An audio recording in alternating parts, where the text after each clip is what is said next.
Romanos, capítulo 1, do verso 1 ao verso 7. Diz assim a palavra do Senhor.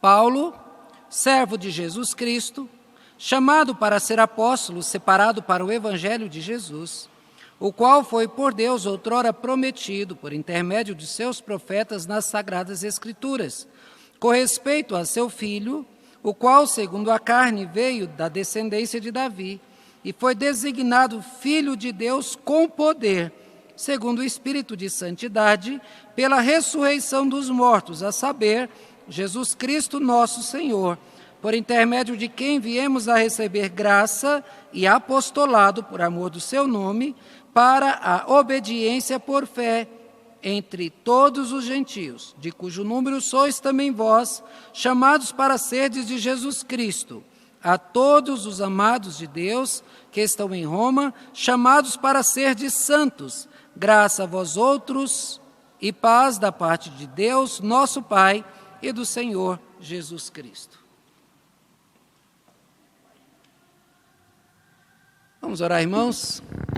Senhor Deus, nosso Pai, nós louvamos e agradecemos a Ti por todo o bem que o Senhor tem nos dado, e sabemos que tudo vem como dádiva das Tuas mãos, e sabemos que podemos confiar, que daquilo que temos podemos esperar mais, porque o Senhor nos trata como filhos amados, Pai.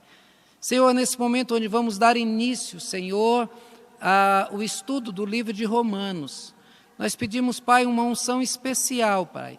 Pedimos, Senhor, o Teu cuidado em abrir o nosso coração e a nossa mente, para que possamos compreender cada palavra lida, cada texto estudado, para que ao terminarmos possamos olhar para trás e ver uma caminhada longa, Senhor, caminhada na Tua presença e muito aprendizado.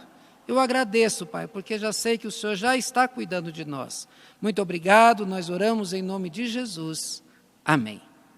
Meus irmãos, antes de nós darmos início assim ao estudo de hoje, eu gostaria de pedir aos irmãos que leiam Romanos.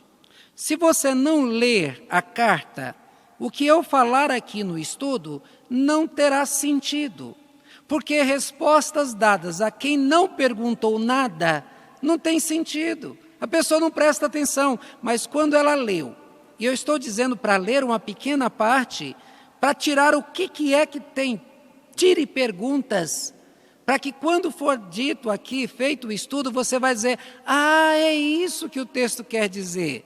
Mas se você não estudar, você não terá perguntas, as respostas que forem dadas, elas não serão guardadas. Tá bom? Então faça esse exercício. Hoje será o estudo do versículo 1, de 1 a 7.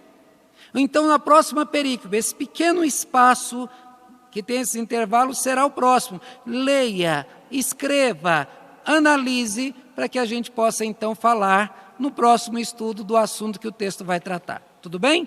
Então, meus irmãos, vamos então dar início ao primeiro estudo desse capítulo, desse livro, que é uma carta que Paulo escreveu aos Romanos.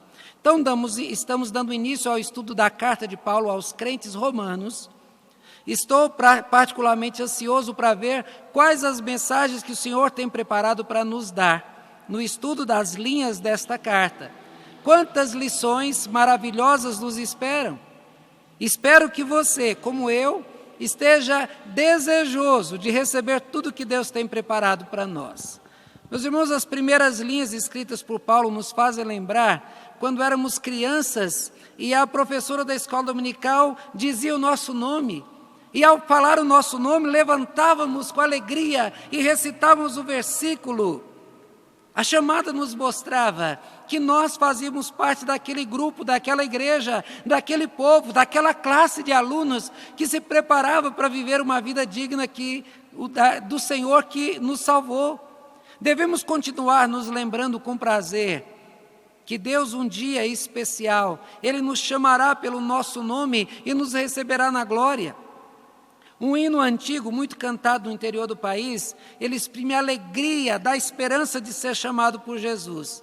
Ele diz assim: quando angelical trombeta nesse mundo estrugir, o meu nome ouvirei Jesus chamar. pois eu creio na promessa de que Deus a vai cumprir. Quando ouvi Jesus meu nome proclamar, glória, glória, aleluia, o meu nome ouvirei Jesus chamar. Glória, glória, aleluia, eu espero ouvir Jesus a me chamar. Lembrou, Márcio? Deve ter cantado muito lá, né? Principalmente o pessoal da Igreja Assembleia gosta de cantar esse cântico. Essa é a esperança que todos os crentes têm. Ouvir um dia o seu nome sendo chamado pela voz potente e gloriosa do Senhor e Salvador Jesus Cristo.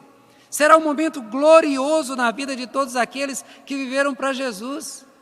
O chamado que nós estamos falando até agora diz respeito ao chamado final, quando Jesus chamar pelo nome os seus para a entrada para o paraíso. Só que o chamado a que o texto faz menção é um chamado diferente. É um chamado para viver na terra, entre os homens, de modo digno e honroso, para dar prazer àquele que deu a sua vida por nós. O tema dessa perícope, quando a gente fala perícope, é uma pequena parte do texto com um pensamento completo. Então, o tema dessa perícope inicial de Romanos é ressaltado na repetição da palavra chamado, que aparece 3 vezes nesses versos, sempre acompanhado de uma preposição para. E esse para indica que o grande privilégio que recebemos do Senhor, ele vem unido a um propósito. E esse propósito não é nosso, é o propósito daquele que nos chamou, mostrando, quando ele chama porque ele tem um objetivo naquele chamado.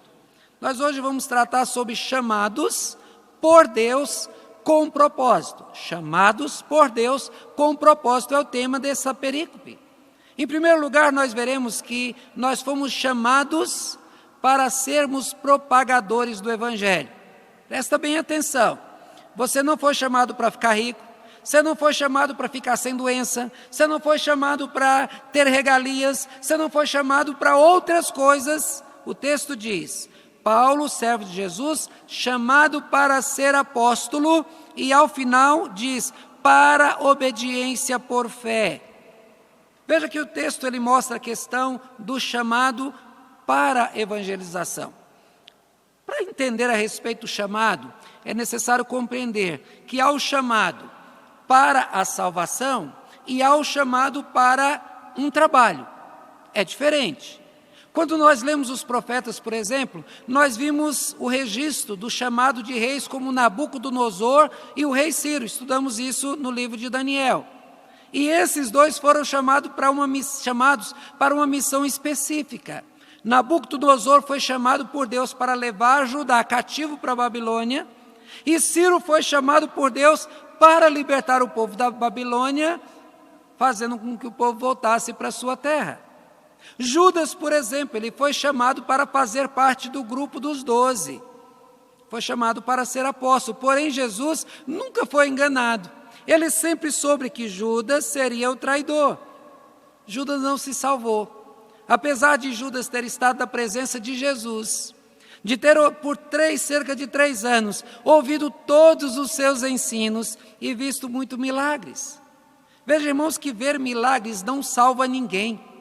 O que salva o homem é ter sido lavado pelo sangue de Cristo, ter sido adotado em Cristo, ter o seu nome registrado no livro da vida.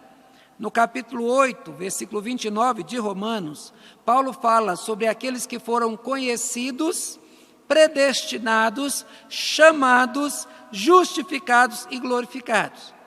Nós não vamos estudar, porque mais à frente vamos estudar esse texto, então não vamos discorrer sobre cada um destes. Mas nós vamos mostrar que todos esses atos foram atos exclusivos de Deus em nosso favor, partiram de Deus, foi a ação divina. Nós afirmamos aqui que o pecador somente se torna um crente quando Deus o regenera e quando Deus o atrai, aqui usando a palavra chamado. Sem o chamado divino, o pecador continuaria morto espiritualmente, continuaria perdido, mas com a ação divina de Deus, é que o pecador é salvo. Quando Deus chama alguém, Ele chama com propósito, nós já falamos isso. E nessa parte do texto estamos vendo que Ele o fez para nos transformar em propagadores do Evangelho.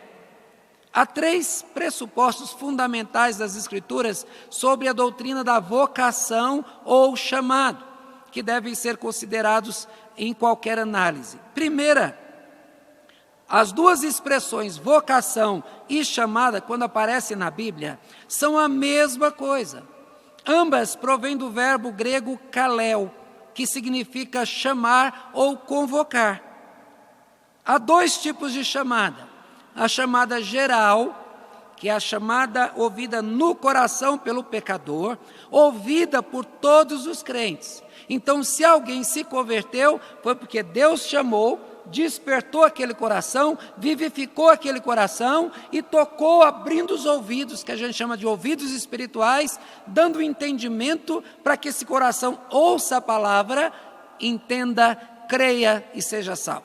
Esse é o chamado geral. Mas tem também aqueles que foram chamados de modo geral e foram também chamados de modo específico. Esse chamado específico é quando Deus chama pessoas para trabalhos, para missões ou ministérios específicos da igreja ou fora dela. Quando Deus, por exemplo, chama alguém para ser um missionário, quando chama para ser um pastor, para ser um professor, para ser um músico, esses são chamados específicos que acontecem naqueles que já receberam o chamado geral.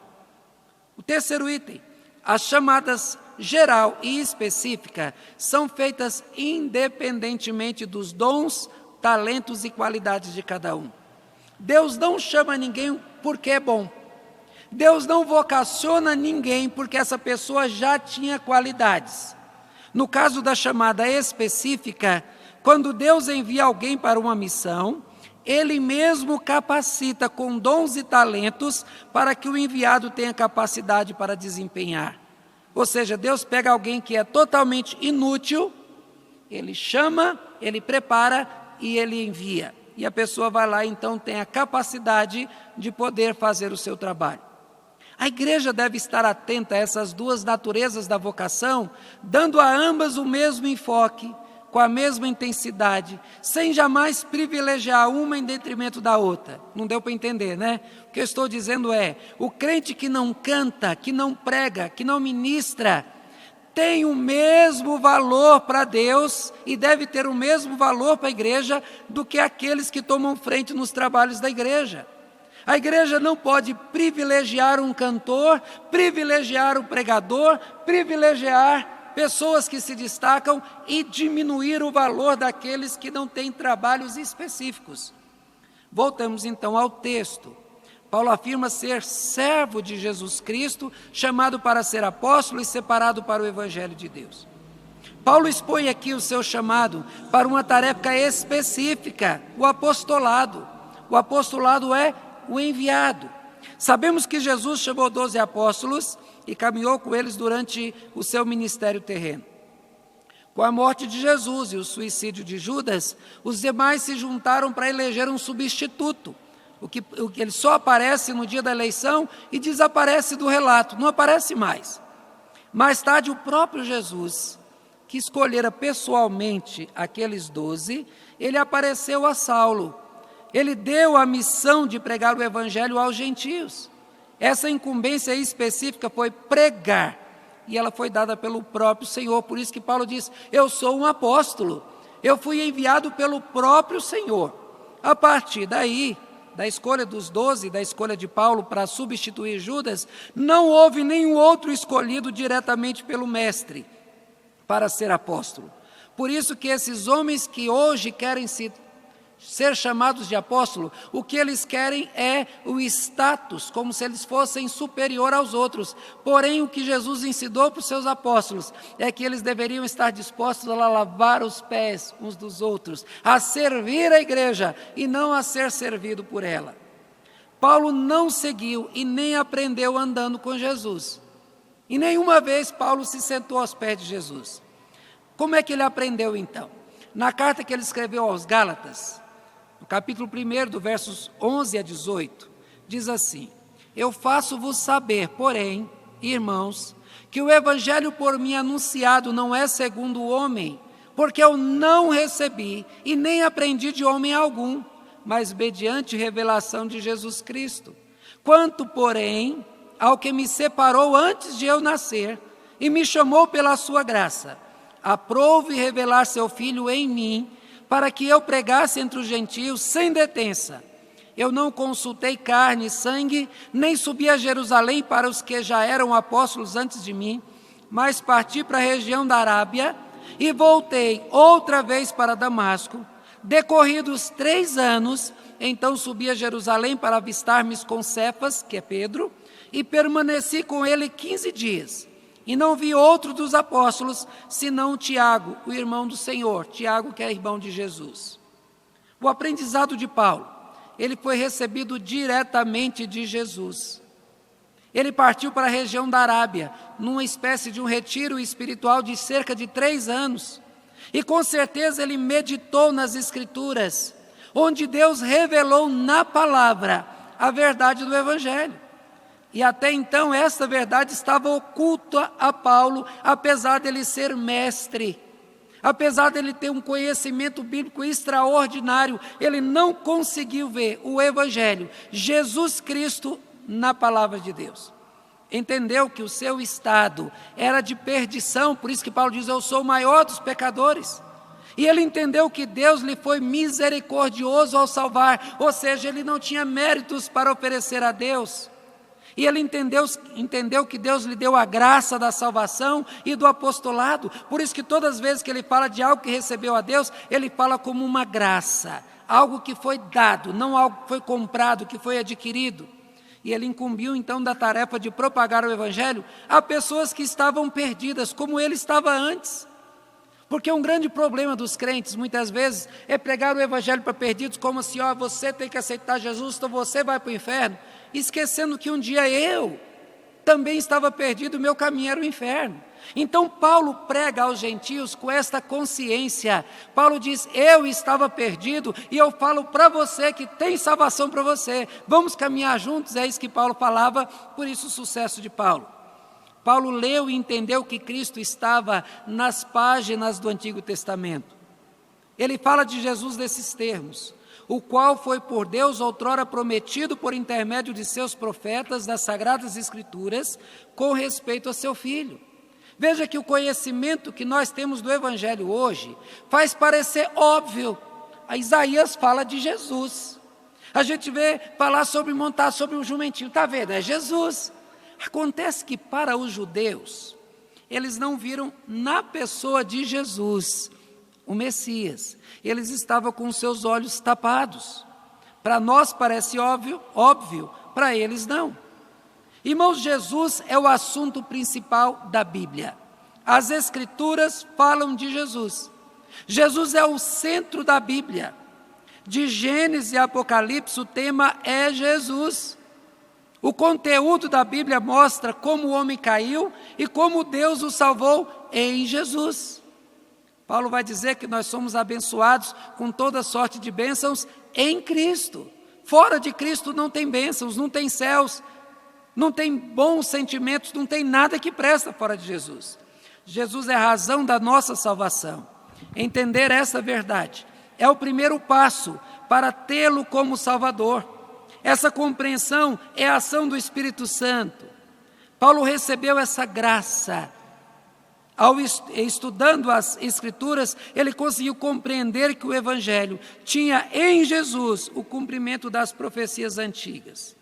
Ele reconheceu também que Jesus é o Filho, o qual, segundo a carne, veio da descendência de Davi, que foi designado Filho de Deus com poder, segundo as Escrituras, segundo o Espírito de santidade, pela ressurreição dos mortos, a saber, Jesus Cristo, nosso Senhor.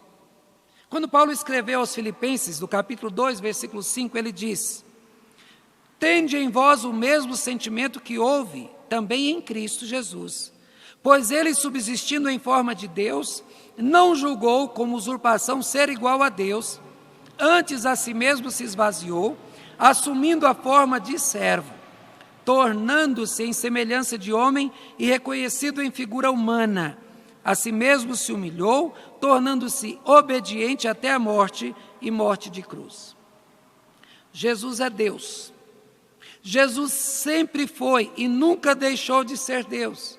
Mesmo quando assumiu a forma humana, porém ele escolheu assumir a figura humana e viver como qualquer homem, com as suas fraquezas e limitações.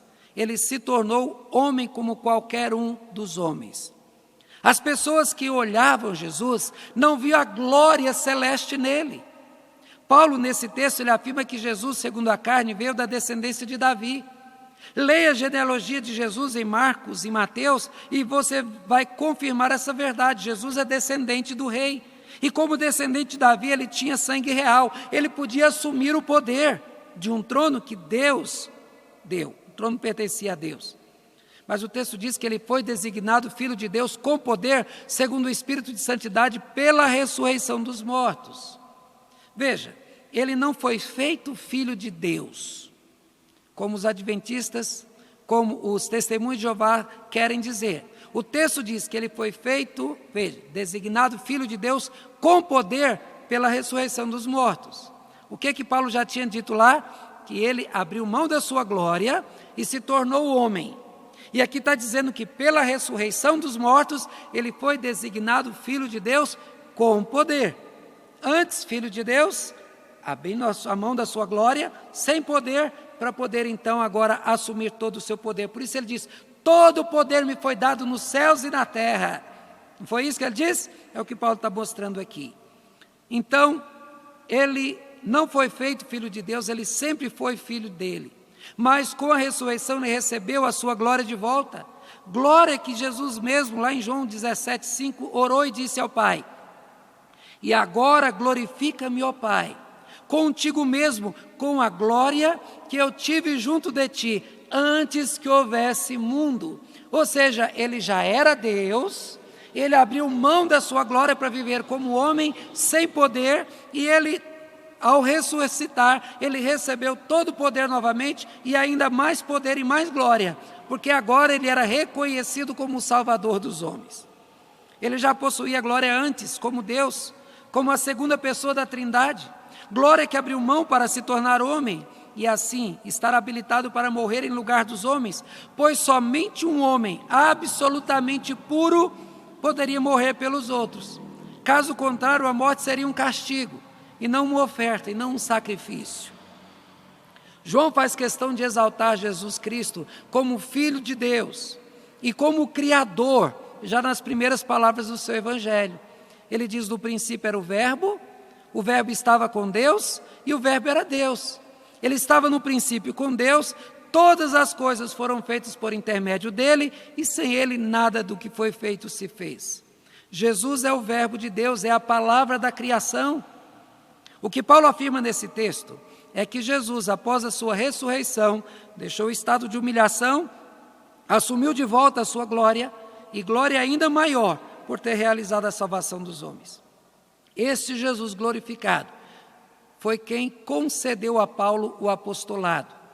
Jesus, como ocorreu com os outros 12 apóstolos, pessoalmente chamou Paulo para o ministério, por intermédio de quem viemos a receber graça e apostolado por amor do seu nome.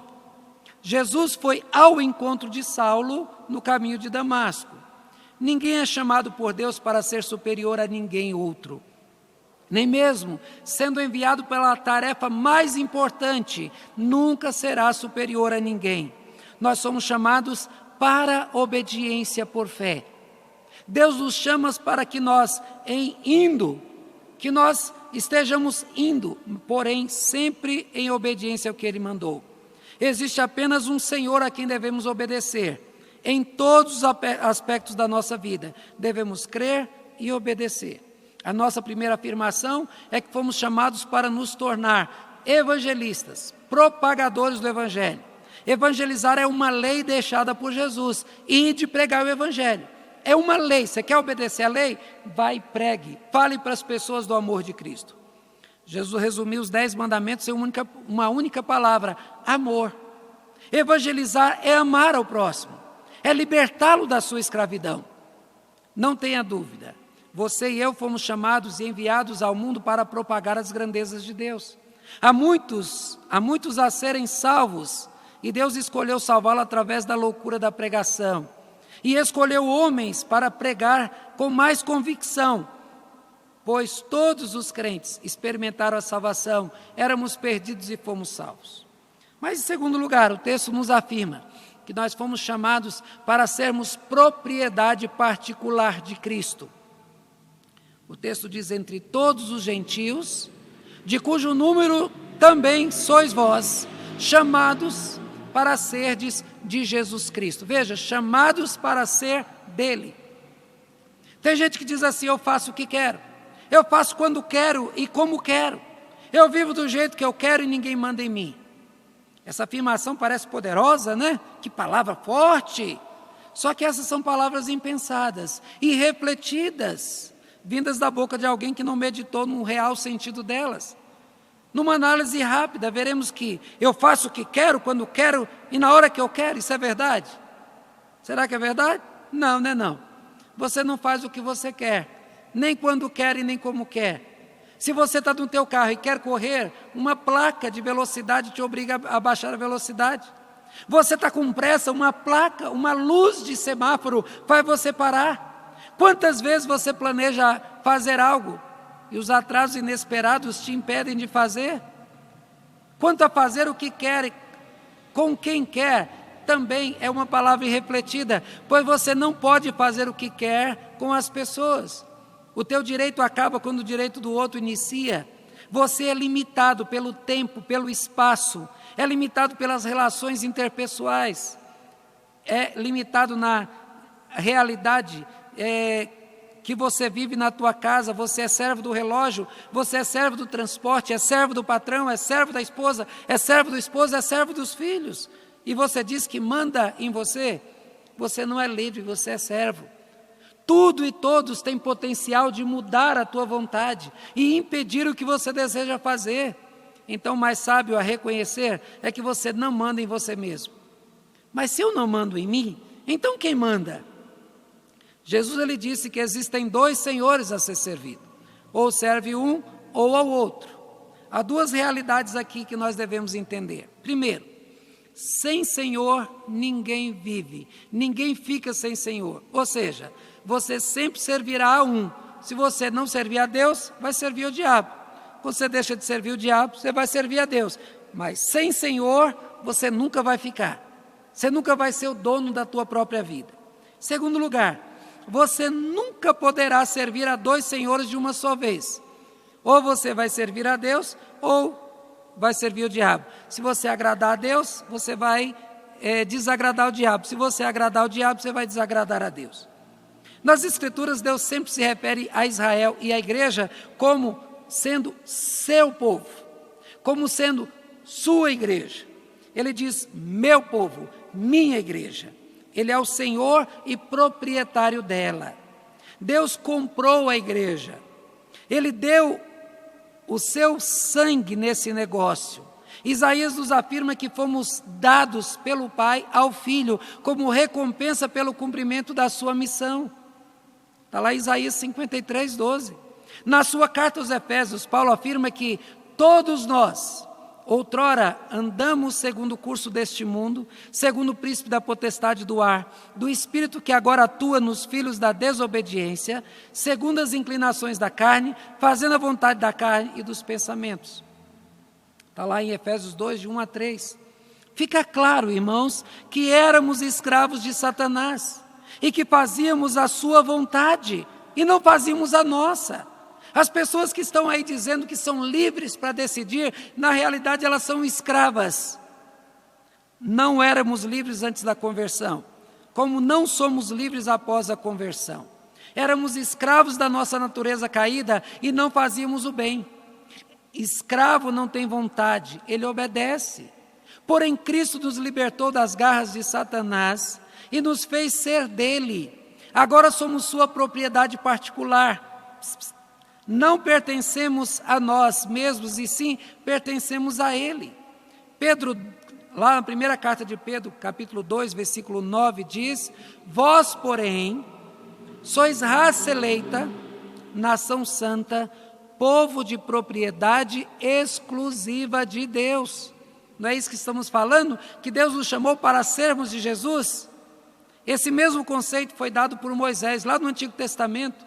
As palavras de Pedro, elas fazem eco às palavras de Deus a Moisés, e lá em Êxodo 19, 5 e 6, Deus disse: agora, pois, se diligentemente ouvirdes a minha voz e guardardes a minha aliança, então sereis a minha propriedade peculiar entre todos os povos.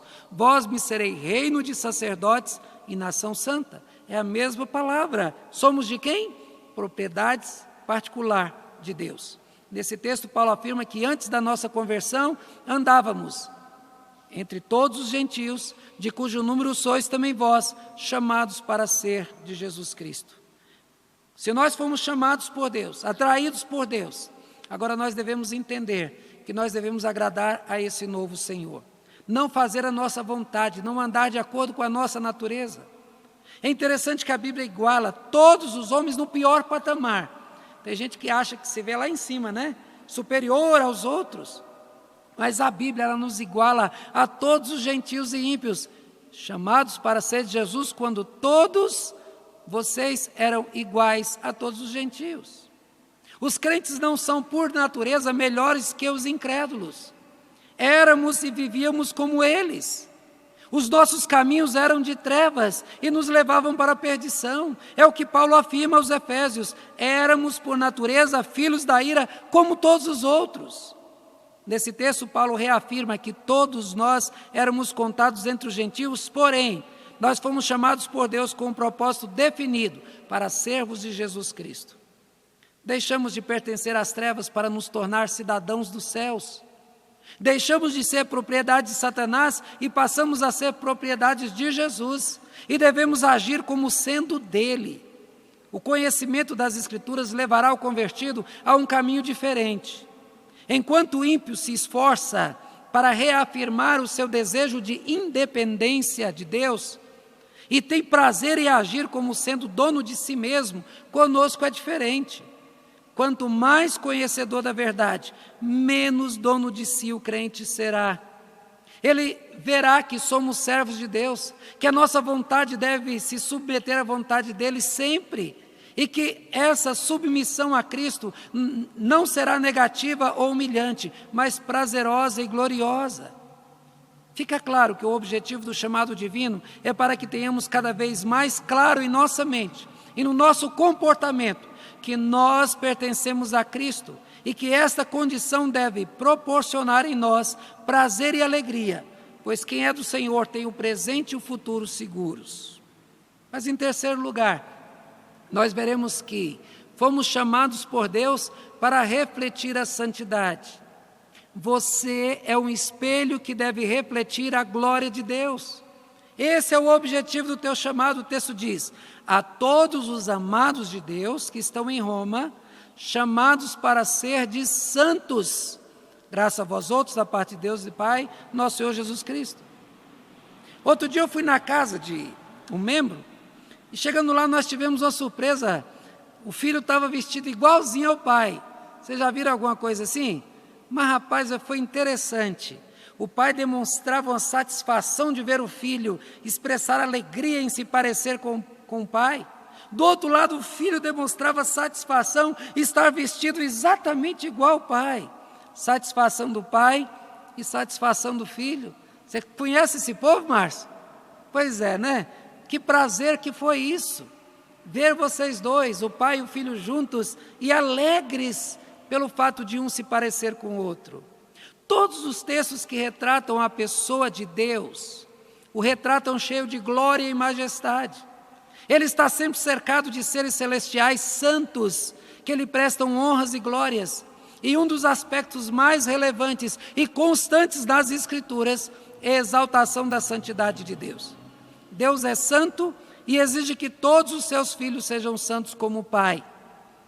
Em Deus não se encontra a mínima variação da sua condição de santo, de puro e de imaculado, sem mancha nenhuma.